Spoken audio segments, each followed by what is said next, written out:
TB मुक्त अभियान में मंच पर उपस्थित मेरे साथ हरियाणा के लोकप्रिय और यशस्वी मुख्यमंत्री सम्माननीय नायब सिंह सैनी जी, हमारी स्वास्थ्य मंत्री बहन आरती सिंह राव जी, हमारे हरियाणा सरकार में मंत्री श्री अनिल विज जी, हमारे अध्यक्ष मोहनलाल बडोली जी, श्री ज्ञानचंद गुप्ता जी,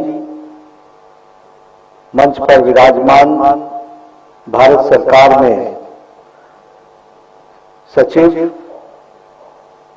मैडम पुण्य सलीला श्रीवास्तव जी, हमारी एडिशनल सेक्रेटरी आराधना पटनायक जी और वर्चुअली हमारे साथ जुड़े हुए हमारे भारत सरकार में मंत्री बहन अनुप्रिया पटेल जी, हमारे भारत सरकार में स्वास्थ्य राज्य मंत्री श्री प्रताप राव यादव जी, हमारे यहाँ उपस्थित हरियाणा के मंत्रीगण, हमारे सांसदगण, हमारे विधायकगण और वर्चुअल माध्यम से जुड़े हुए देश के लगभग 31 राज्यों से 31 राज्य और केंद्र शासित प्रदेशों से जुड़े हुए हमारे गवर्नर्स, हमारे लेफ्टिनेंट गवर्नर्स, हमारे मुख्यमंत्री, हमारे स्वास्थ्य मंत्री, उप मुख्यमंत्री और हमारे सांसदगण, विधायकगण और जनप्रतिनिधि और यहाँ उपस्थित स्वास्थ्य क्षेत्र से जुड़े हुए हमारे हेल्थ के लीडर्स, हेल्थ के नेतृत्व करने वाले और हमारे मेडिकल फ्रेटर्निटी और हमारे पैरामेडिक्स, एएनएम, आशा वर्कर्स और सभी सज्जन वृंद और मीडिया के मेरे साथी, प्रिंट मीडिया और इलेक्ट्रॉनिक मीडिया के मेरे साथी, आज हम टीबी मुक्त अभियान के एक रीइंफोर्समेंट के साथ इस कार्यक्रम को प्रारंभ कर रहे हैं और मैं ये कहूंगा कि एक तरीके से टीबी मुक्त भारत को एक नई गति देने के लिए, एक नई चालना देने के लिए और अपनी प्रतिबद्धता को, अपनी कमिटमेंट को रीट्रेट करने के लिए, उसको मजबूती से समाज के सामने, देश के सामने एक कार्यक्रम के माध्यम से रखने के लिए आज टीबी के खिलाफ टीबी मुक्त भारत इस अभियान का प्रारंभ हो रहा है। मुझे ये सौभाग्य मिला कि मैं हरियाणा की धरती से देश के तमाम उन लोगों को इस समय एड्रेस कर रहा हूं जो सब लोग कृत संकल्प होकर के, कमिटेड होकर के टीबी मुक्त भारत बनाने के लिए आज के कार्यक्रम में जुड़े हैं। ये मैं अपना सौभाग्य मानता हूं कि यह पवित्र काम मुझे हरियाणा की धरती से करने का सौभाग्य मिला। हमारे सचिव स्वास्थ्य ने आपको बताया कि ये 100 दिन का कार्यक्रम है और ये फोकस्ड कार्यक्रम है और इसलिए हम लोगों ने 347 जिले जो जहां टीबी का प्रकोप और टीबी का प्रेवलेंस ज्यादा है, वहां हम लोगों ने फोकस करके इस कार्यक्रम को लेने का तय किया है और तीव्र गति से, एक्सेलरेटेड तरीके से हम डिटेक्शन, टेस्ट, ट्रीटमेंट और उसके सपोर्टिव जो हमारे स्ट्रैटेजीज हैं, उन सारे सपोर्टिव स्ट्रैटेजीज को आगे बढ़ाने का काम किया है। मैं ये मानता हूं कि यह कार्यक्रम टीबी मुक्त भारत और हेल्दी नेशन, स्वस्थ देश, इसको बनाने में आज का दिन और ये 100 दिन का कार्यक्रम एक मील पत्थर साबित होगा और आगे जाकर के इसका बहुत दूरगामी प्रभाव पड़ेगा, ऐसा मैं मानता हूं। और इस आशा के साथ मैं इस कार्यक्रम का शुभारंभ भी कर रहा हूं। मैं जब भी कोई चर्चा करता हूं तो आशावादी होने के लिए आगे देखना तो अच्छा है, लेकिन हौसला आने के लिए पीछे हम कहां से चले थे यह भी जानना जरूरी है, क्योंकि हौसला उसी से पैदा होता है। The journey we have covered and the target which you have to achieve, इस जिस जंक्शन पर खड़े हैं वहां से अगर हम पीछे अतीत को याद ना करें तो हमें ताकत नहीं मिलती और प्रोत्साहन नहीं मिलता, और आगे के टारगेट का लक्ष्य ना रखें तो फिर हमारा जीवन का उद्देश्य भी समाप्त हो जाता है। और इसीलिए आज का दिन आत्मचिंतन का भी है, आत्ममंथन का भी है, रीइटरेट करने का भी है, और अपने आप को नई स्फूर्ति और ऊर्जा के साथ सभी स्वास्थ्य कर्मचारी कर्मी और स्वास्थ्य जगत से जुड़े हुए लोगों को आज प्रतिबद्धता के साथ, कमिटमेंट के साथ आगे बढ़ने का भी है। और जब मैं ये कहता हूं तो मैं आपको याद दिलाना चाहता हूं, और इससे हमारी प्रतिबद्धता बढ़नी चाहिए। मैं क्या याद दिलाना चाहता हूं? मैं याद दिलाना चाहता हूं आपको कि आप 60 के दशक के पहले, 1960 के पहले ट्यूबरकुलोसिस के पेशेंट की स्थिति को आप जरा सा अंदाजा लो। कोई दवाई नाम की चीज नहीं थी। टीबी हो जाने का मतलब आज के दिन पे कैंसर का भी इलाज हो रहा है, कैंसर के लोग भी बच रहे हैं, लेकिन टीबी हो जाने का मतलब तो स्लो डेथ का निमंत्रण था। यानी धीरे धीरे इसकी जीवन लीला समाप्त हो जाएगी, ये तय था। और आप अगर अपने परिवार में पुराने दिनों को याद करेंगे तो आपको बताया जाएगा कि जिसको टीबी हो जाता था उसको घर से दूर रखा जाता था, अलग जगह रखा जाता था, भोजन उसको अलग तरीके से दिया जाता था, बच्चों को नजदीक आने नहीं दिया जाता था, और जो अच्छे परिवार, संपन्न परिवार थे, वो उस परिवार के सदस्य को सैनिटोरियम भेज देते थे। और टीबी सैनिटोरियम नाम की एक बहुत बड़ी संस्थाएं होती थी जहां वो अपने अंतिम सांसों को जीने के लिए रह जाते थे। अब आप याद कीजिए कि हम वहां से चले हैं और आज हमारा संकल्प टीबी मुक्त भारत है, टीबी के बगैर, टीबी बिना टीबी को समाप्त करने का भारत। तो क्या यह हमको हौसला नहीं देता है कि हम कहां से चले थे? 1962 में नेशनल टीबी प्रोग्राम आया, 1962 में, और हम लोगों ने उस समय दवाई देना प्रारंभ किया। 1997 में हम लोगों ने डॉट प्रोग्राम शुरू किया, directly observe therapy, directly observe treatment. मुझे याद है मैं उस समय प्रदेश का स्वास्थ्य मंत्री था, और उन दिनों हम लोग, उस समय प्राइमरी हेल्थ सेंटर होता था, और प्राइमरी हेल्थ सेंटर में हम लोग जाकर के चेक करते थे, बोलो तुम्हारे यहां हफ्ते भर में कितने टीबी पेशेंट आए, उन्होंने दवाई तुम्हारे सामने खाई कि नहीं खाई, बताओ इसका रजिस्टर है कि नहीं है, हम ये चेक करते थे। और ये क्यों हुआ था? ये इसलिए हुआ था कि लोग जैसे ही बुखार से छूटते थे, जैसे ही उनको टीबी की बीमारी से थोड़ी सी राहत मिलती थी, वो दवाई छोड़ करके एक रेजिस्टेंट टीबी के पेशेंट बनने के लिए तैयार हो जाते थे, आमंत्रण दे देते थे।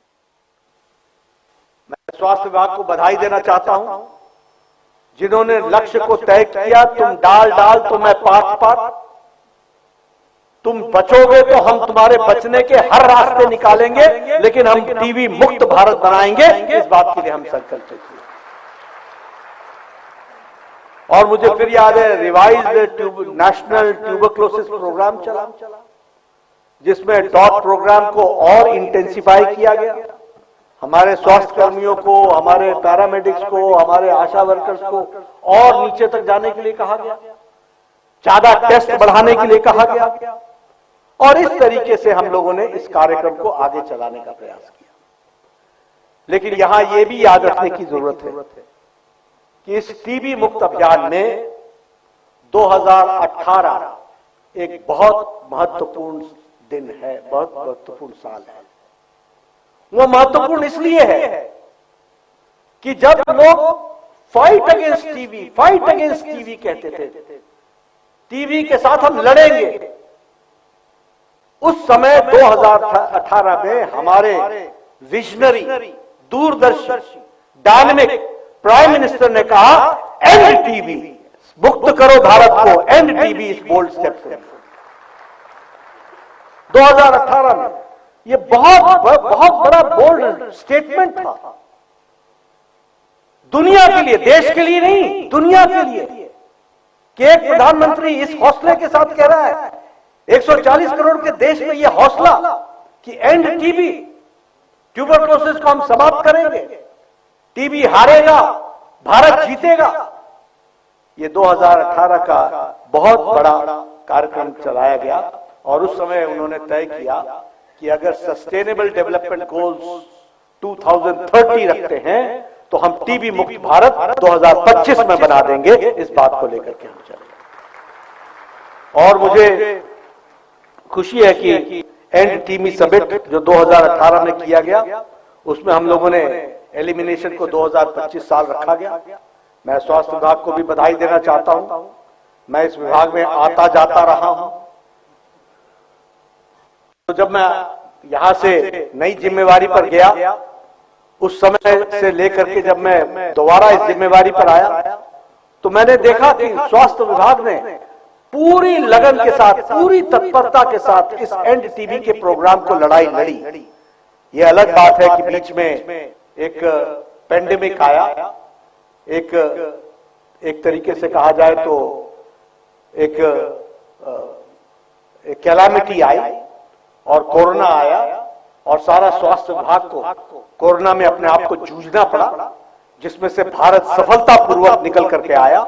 और इसलिए 2025 से कुछ समय आगे और लगेगा, और लेकिन हम मुक्त भारत, मुक्त टीबी मुक्त भारत को प्रधानमंत्री मोदी जी का जो लक्ष्य है उसको पूरा करने में कोई कसर नहीं छोड़ेंगे और सस्टेनेबल डेवलपमेंट गोल्स के पहले उसको हम पूरा करेंगे, ये हम बताना चाहते हैं। इसके लिए प्रधानमंत्री जी ने, जिसके बारे में सलीला मैडम हमारी सेक्रेटरी ने आपको बताया कि हमने स्ट्रैटेजीज को भी बदला, और स्ट्रैटेजी को बदलना यह पॉलिसी डिसीजन होता है और नीतिगत फैसला होता है।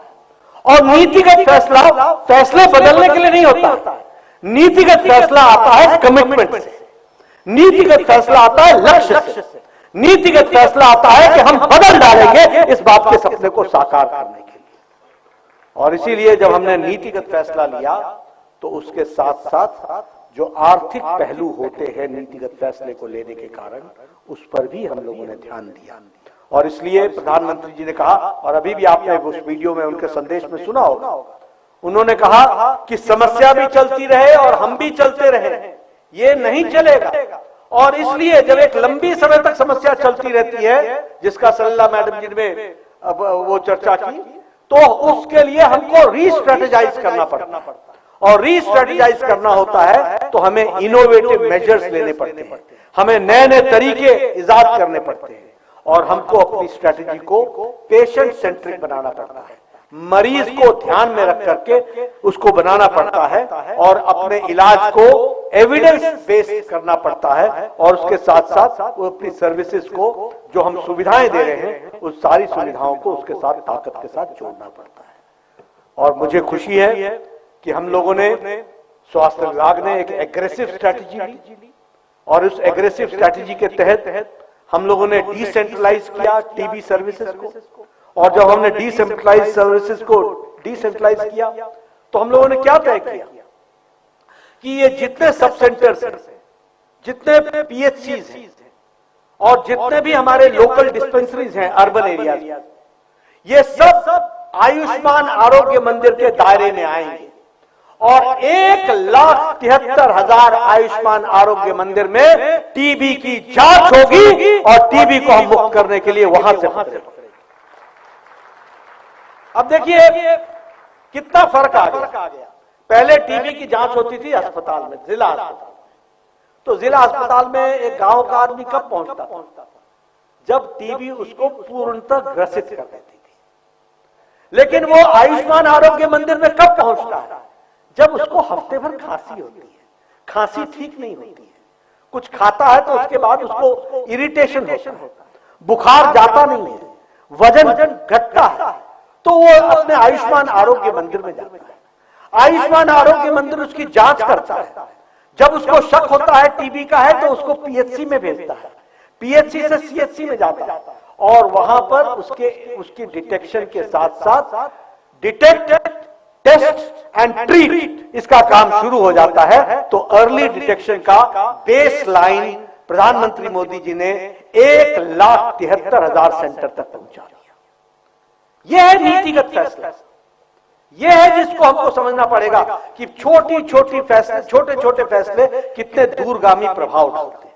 और 1,73,000 यानी जहां आप 500-700 सेंटर पर आप टीबी को डिटेक्ट करते थे, जहां आप 1,000 सेंटर पर डिटेक्ट करते थे, वहां आपने टीबी को डिटेक्ट करने के लिए 1,73,000 सेंटर से आपने उस काम को शुरू किया। इस बात को हमको याद रखना चाहिए। उसी तरीके से हम लोगों ने डायग्नोस्टिक को स्केलिंग अप कर दिया, मॉलिक्यूलर डायग्नोस्टिक नैट को हम लेकर के आ गए। मुझे याद है 2014 से 18 के बीच में जब हम नैट की बात करते थे तो उस समय लोग बोलते थे थूक जांच कराओ, थूक जांच कराओ। तो हम लोगों ने नैट इंट्रोड्यूस किया और उसके माध्यम से बहुत सरलता से हम टीबी को डिटेक्ट करने लगे। और आपको जानकर के खुशी होगी कि 2014 में 120 लेबोरेटरीज थी और आज 2024 में 8,293 लेबोरेटरीज हैं। ये भारत का बढ़ता हुआ स्केल बना। उसी तरीके से हम लोगों ने इंट्रोड्यूस किया daily regimen of drugs sensitive TB, daily regimen को शुरू किया। टीबी का पेशेंट थक जाता था, डॉट प्रोग्राम में हफ्ते भर जाना, हफ्ते भर के लिए हफ्ते में एक दिन जाना, जाकर के उसके सामने एक साथ 10 गोलियां अपने शरीर में डालना और कई बार वो छोड़ भी देता था। लेकिन अब डेली रेजिमेन और इसके साथ साथ हम लोगों ने नए रेजिमेन को अब जो उपयोग किया, जिसके बारे में अभी चर्चा हुई, वो बहुत शॉर्टर है और इसके साथ साथ इंजेक्शन फ्री हम लोगों ने ट्रीटमेंट को शुरू किया, जिसमें हमारी एफिशिएंसी भी बढ़ गई और रेजिस्टेंट टीबी के रेजिमेन को भी हम लोगों ने बढ़ाया और हम अपने ट्रीटमेंट को सक्सेस रेट को 87% तक ले गए हैं। इस बात को भी हमको ध्यान में रखना चाहिए। इसलिए जो प्रधानमंत्री जी ने कहा एविडेंस बेस्ड, तो मैं एविडेंस बेस्ड आपको कह रहा हूं कि एविडेंस से हम अपने टीबी के निदान को 87% तक ले गए। इस बात को भी हमको ध्यान में रखना चाहिए।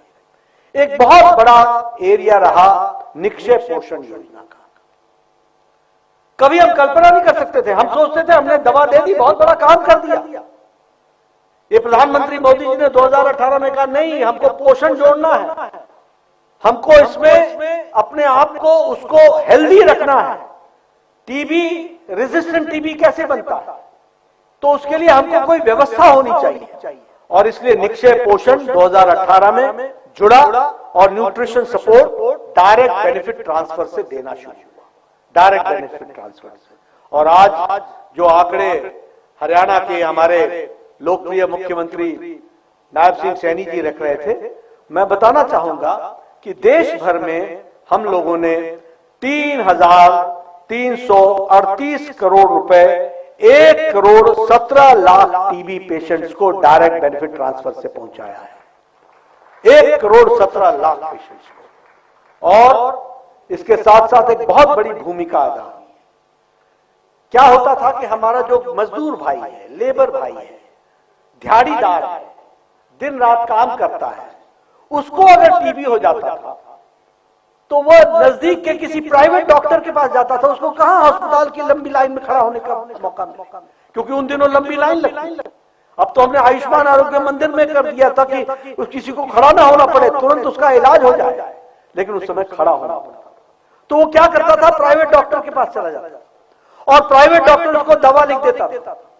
4 दिन में 5 दिन में वो ठीक हो जाता था और फिर उसके बाद वो अपने काम में चला जाता था और दवाई छोड़ देता था, क्योंकि इसके पास ना सामर्थ्य था और न ही डॉक्टर ये डिक्लेयर करता था कि इसको ट्यूबरक्लोसिस। यही नीतिगत फैसले ने तय किया कि प्राइवेट डॉक्टर को भी टीबी का पेशेंट आएगा तो उसको नोटिफाई करना पड़ेगा और सरकार को बताना पड़ेगा कि ये टीबी पेशेंट है, इसकी व्यवस्था करनी पड़ेगी। ये देखने में छोटा फैसला लगेगा, लेकिन ये बहुत क्रांतिकारी और बहुत दूरगामी फैसला है, क्योंकि और इसके चलते नोटिफिकेशन और हमारे प्राइवेट सेक्टर में 8 गुना बढ़ गया, 8 गुना, यानी 8 गुना पेशेंट ऐसे थे जो 4 दिन दवाई खा करके दिहाड़ीदार मजदूर बेचारा फिर से काम में चला जाता था और काम में जुट जाता था और फिर वो रेजिस्टेंट टीबी का वो पेशेंट बन जाता था। तो उससे बचने का भी काम ये नीतियों के कारण प्रधानमंत्री मोदी जी ने जो ये सारी नीतियों में परिवर्तन लाया और आर्थिक सहायता दी। ये निक्षय पोषण, this is not only a policy decision, this is a commitment and a financial commitment for the people in the area of health and to eradicate and eliminate tuberculosis। इस बात को हमको समझना चाहिए और इसीलिए इसके आगे एक और योजना जिसके बारे में अभी हम लोगों ने हमारे विभिन्न संस्थाओं को हम लोगों ने आज प्रोत्साहित किया, उनको हम लोगों ने निक्षय मित्र बनाया। निक्षय मित्र हैंड होल्डिंग है और निक्षय मित्र सिर्फ पोषण के आहार दे देना ही नहीं है, ये उनका इमोशनल कोशल को ताकत देना भी है, उनको भावनात्मक तरीके से उनको जोड़ने का भी, और वो भावनात्मक तरीके से जोड़ने का काम और टीबी को पेशेंट्स को सपोर्ट करने का, मेंटली सपोर्ट करने का प्रोग्राम इस तरीके से करने को, इसको आगे बढ़ाने का काम किया है। मैं यहाँ आपके साथ ये भी साझा करना चाहता हूं कि हम लोगों ने प्रधानमंत्री जी के निर्णय पर निक्षय पोषण का जो अमाउंट था वो दुगना कर दिया। पहले 500 रुपए महीने का था, अब उसको बढ़ा करके 1000 रुपए कर दिया, ताकि कोई भी टीबी पेशेंट आहार के कारण कहीं फिर से उसके अंतर्गत ना आ जाए। और उसी तरीके से जो इंट्रोडक्शन ऑफ बी पाल एम को किया, जो शॉर्टर और मोर एफिकेस ट्रीटमेंट है, उसको भी आगे बढ़ाने का काम किया है। और इसी के साथ साथ निक्षय ट्रीटमेंट को भी हमने इसको एक्सपैंड किया है और जो हमारे एनर्जी बूस्टर है उसको भी हमने टीबी पेशेंट्स को नरिशमेंट के लिए जोड़ने का काम किया है। मुझे खुशी है आपको बताते हुए, उसकी चर्चा थोड़ी पहले हुई है कि हमारे यहाँ टीबी का डिक्लाइन ऑफ ट्यूबरक्लोसिस वह 2015 में 8.3% था, वो अब भारत में 17.7% हो गया है, यानी 18% हो गया है। और वर्ल्ड हेल्थ ऑर्गेनाइजेशन ने और दुनिया ने भी इस बात को सराहा है कि भारत का टीबी डिक्लाइन जो है वो डबल हुआ है और ये दुनिया के रेशियो से कहीं अधिक है। इस तरीके से हम लोगों ने अपने आप को स्थापित किया है। इसमें एक बात और जोड़ी गई है और वो ये जोड़ी गई है कि लगभग 21.4% हमारा टीबी डेथ्स में भी डिक्लाइन हुआ है, यानी टीबी से होने वाली मौत वह भी हमारी 21% डिक्लाइन हुआ है। इसको हम लोगों ने जोड़ने का प्रयास किया है। तो ये पिछले 10 वर्षों में ये जो पैराडाइम शिफ्ट है, ये पैराडाइम शिफ्ट के कारण इस तरीके से कार्यक्रम को आगे बढ़ाया गया है। मैं हरियाणा सरकार को भी बधाई देना चाहता हूं कि हरियाणा के साथ हमने भारत सरकार ने स्वास्थ्य विभाग को जोड़ने का प्रयास किया है और हेल्थ इंफ्रास्ट्रक्चर की दृष्टि से बहुत तीव्र गति से काम को आगे बढ़ाया है। 2014 में टर्शरी हेल्थ केयर में सिर्फ 6 all India institute of medical sciences होते थे, आज 22 all India institute of medical sciences हैं और हरियाणा में भी रेवाड़ी में नया all India institute of medical sciences बन रहा है। हमारे हरियाणा में उस समय 6 मेडिकल कॉलेज होते थे, आज 15 मेडिकल कॉलेज। और सैनी साहब ने आगे संकल्प लिया है कि हम हर जिले में मेडिकल कॉलेज खोलेंगे। सैनी साहब, हम आपके साथ खड़े हैं, लेकिन आप इस इंफ्रास्ट्रक्चर को बढ़ाने में आगे बढ़िए और यह जो मेडिकल कॉलेज बने हैं वो इसमें 150% का इजाफा हुआ है। उसी तरीके से अंडर ग्रेजुएट सीट्स 2014 में 650 डॉक्टर आप साल भर में पैदा करते थे, आज आप 2185 डॉक्टर हर साल हरियाणा में आ रहे हैं और बन रहे हैं। वो भी हम 236% का इंक्रीज है। पीजी सीटें, पोस्ट ग्रेजुएट सीटें 243 थी, आज 889, लगभग 900 सीटें आपकी पीजी में हुई हैं। 265% इसमें भी इजाफा है।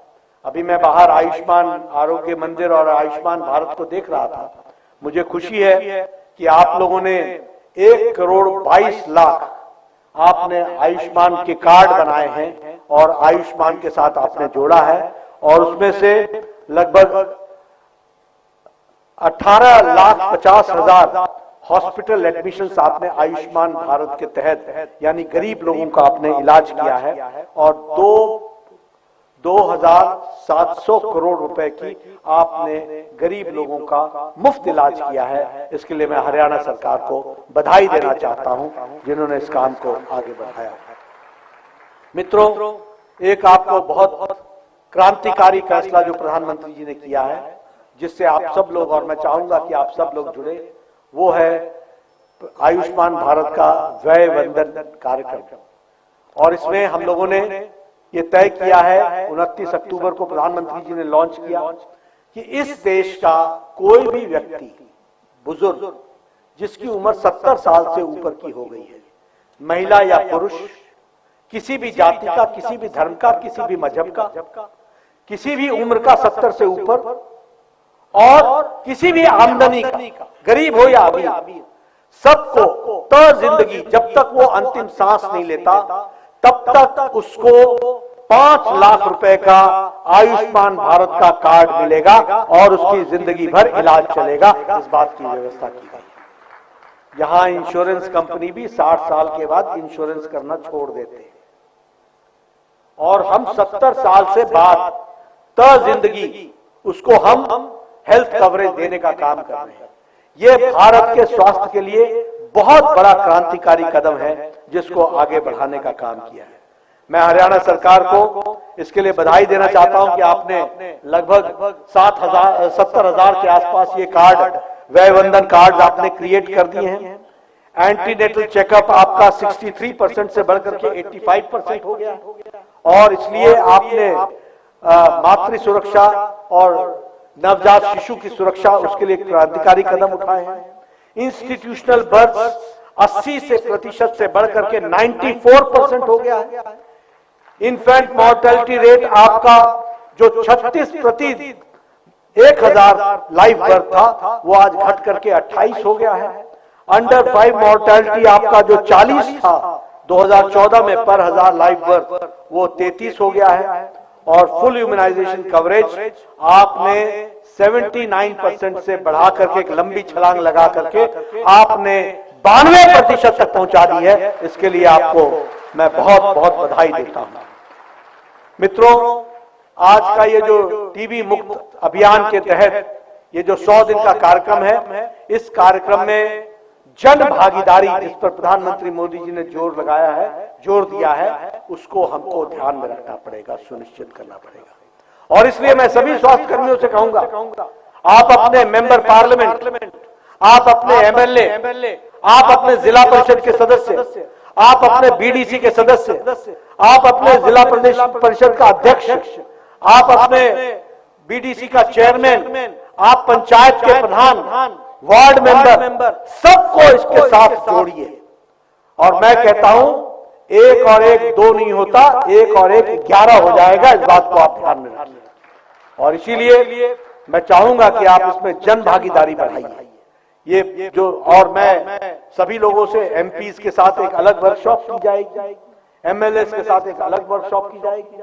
मैं मंत्रियों से भी निवेदन करूंगा, आप जहां जाएं, आप जरूर आयुष्मान आरोग्य मंदिर में पता करें ट्यूबरकुलोसिस मुक्त अभियान कैसा चल रहा है। आप जरूर पीएचसी में जाकर के पता करें, ये आपका पीएचसी है, ये आपका आयुष्मान आरोग्य मंदिर है, ये चुने हुए प्रतिनिधियों की जिम्मेवारी है। और इसलिए मैं चाहूंगा कि जो हमारे प्रधानमंत्री जी का सपना है, टीबी मुक्त भारत, एलिमिनेशन ऑफ ट्यूबरकुलोसिस, इसके लिए हमारे जो नेतृत्व है उसको साथ में जोड़ना जरूरी है। उसी तरीके से कॉर्पोरेट्स को जोड़ना जरूरी है, इंडस्ट्रीज को जोड़ना जरूरी है, स्वयं सहायता समूह को जोड़ना बहुत जरूरी है। हमारी बहनें, उनको जोड़ना जरूरी है। उसी तरीके से माय भारत के वॉलंटियर्स को जोड़ना जरूरी है, एनएसएस को जोड़ना जरूरी है, एनसीसी को जोड़ना जरूरी है। और मैं चाहूंगा कि हमारे स्वास्थ्य के क्षेत्र में काम करने वाले हमारे सभी लोग इन सभी लोगों के साथ संपर्क स्थापित करें। इन 100 दिनों के अंदर इनको टारगेट दें, इनको काम दें और इस ऐतिहासिक टीबी मुक्त भारत के 100 दिनों के एलिमिनेशन के कार्यक्रम में आप अपना पूरा योगदान करें, ऐसा मैं आपसे अपील करता हूं।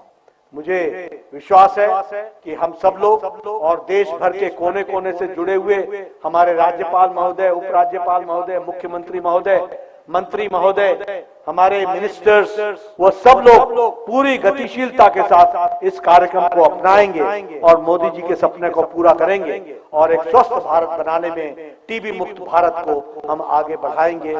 और मैं अंत में एक बात कहना चाहूंगा, जो मेरे एक समय था कि हमारे पास दवाई नहीं थी और एक समय है कि हम सब तरीके से सुसज्जित लैस है।